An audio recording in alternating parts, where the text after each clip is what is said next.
सोमवार की सुबह और हर सोमवार की सुबह मैं आपके लिए लेकर आती हूँ द 1 मिनट मोटिवेशनल वीडियो। लेकिन आज मेरी इच्छा थी कि लाइव आपके साथ जुड़ूं और आपको ये कहानी बताऊं जो कि बहुत ही प्यारी है।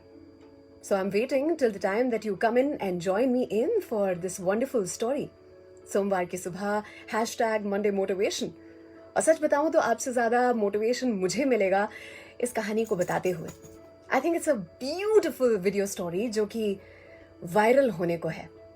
और जिस किसी को प्यार करते हैं, जिस किसी को चाहते हैं, ज़रूर से बताएं। और कहानी इतनी ज़्यादा उम्दा है कि सबसे पहले हाँ कहते हुए मेरा झुमका ऑलरेडी गिर पड़ा है।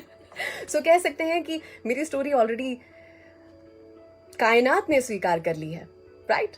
सो शुरू करते हैं आज की कहानी। Are you ready? एक राजा था जो कि बहुत ही घने जंगल में फंस चुका था। उसे बहुत प्यास लगी थी और वहां पर एक लकड़हारा था जिसने उसे पानी पिला दिया। और ये जो राजा था उसने धन्यवाद कहते हुए उस लकड़हारे से कहा कि कभी ऐसे ही यूं ही मेरे राजमहल आ जाना, मैं तुम्हें इनाम देना चाहूंगा। वो लकड़हारा तो बड़ा खुश हो गया और एक दिन ऐसे ही चलते चलते वो वाकई में राजमहल पहुंचा। उसने राजा को याद दिलवाया कि मैं वही लकड़हारा हूं जिसने आपको उस दिन पानी पिलाया था। राजा को जैसे ही याद आया वो बड़े खुश हुए। वो सोच में पड़ गए कि इस दरिद्र लकड़हारे की मैं क्या मदद कर सकता हूं। और फिर उन्हें याद आया कि उनके पास एक चंदन का बाग है जहां पर ढेर सारे चंदन के पेड़ हैं। उन्होंने वो चंदन का बाग उस लकड़हारे के नाम कर दिया। वो लकड़हारा इतनी सारी लकड़ियां देखकर बिल्कुल बौरा उठा। उसे लगा कि इतनी सारी लकड़ियां, इसको काट के कितना सारा कोयला बन पाएगा। और धीरे धीरे उसने वही किया। उसे सोचा कि आजीवन यहां पर रह सकता हूं। ये लकड़ियों को काट काट के उसमें से मैं कोयला बनाऊंगा, बेचूंगा और आजीवन पेट पाल पाऊंगा। बहुत समय बीत चुका और उसके बाद कुछ ही चंदन के पेड़ बचे थे। वो लकड़हारा भी सोच में पड़ा हुआ था कि पता नहीं कैसे हो पाएगा ये, आजीवन कैसे यहां पर रह पाऊंगा, क्योंकि कुछ ही चंदन के पेड़ बचे हैं। और राजा को उसका विचार आया। राजा ने सोचा कि क्यों ना इस लकड़हारे की पूछताछ की जाए और कैसा है उसके हालचाल देखे जाए, और साथ ही अपने चंदन का जो बाग है वहां पर सैर भी करके आ जाऊं। तो राजा पहुंचे और दूर से उन्हें क्या दिखा? उन्हें दिखा कि वहां से धुआं निकल रहा था। साथ ही उन्हें यह भी दिखा पास आते ही कि चंदन जल रहा था। वो जगह जो थी बिल्कुल वीरान हो चुकी थी, बंजर हो चुकी थी। बहुत ही कम पेड़ बचे थे। उन्होंने इस लकड़हारे को देखते ही पूछा, ये तुम क्या कर रहे हो? लकड़हारे ने जैसे ही राजा को देखा वो उनका सत्कार करने के लिए उठा। और इतने में राजा ने उससे कहा कि ये तुमने यहां पर किया क्या है?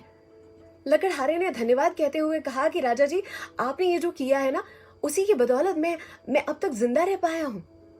पर अब बहुत ही कम चंदन के पेड़ बचे हैं। कृपया कर अगर ऐसा कोई दूसरा बाग हो तो वो भी मुझे दे दीजिए। राजा समझ गए कि आखिर हो क्या रहा था। राजा ने कहा कि ये सारा कोयला जो तुमने बनाया है ना, वो यहीं कहीं छोड़ दो। अब एक काम करो, ये 2 मीटर जो ये लकड़ी है ना, बस इसे लेकर बाजार जाओ और फिर मुझे आकर बताना कि क्या हुआ।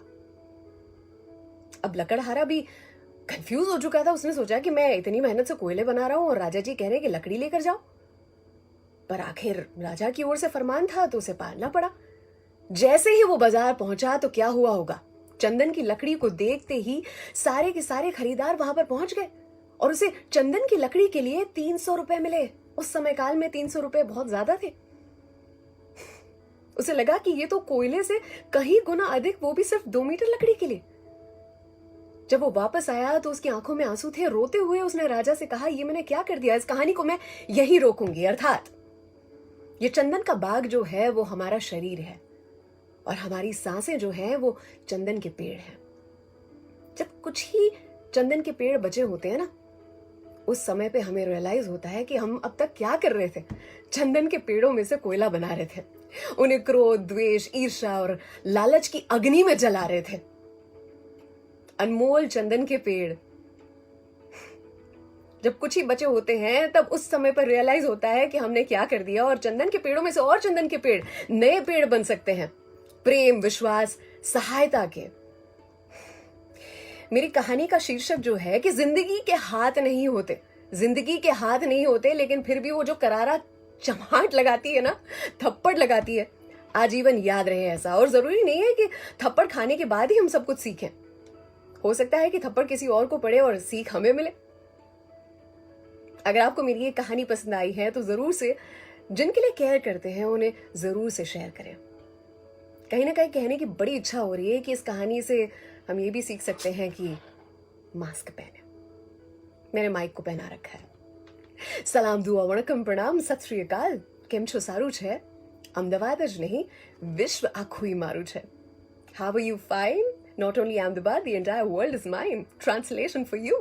अर्चना की ओर से lots of love and take care.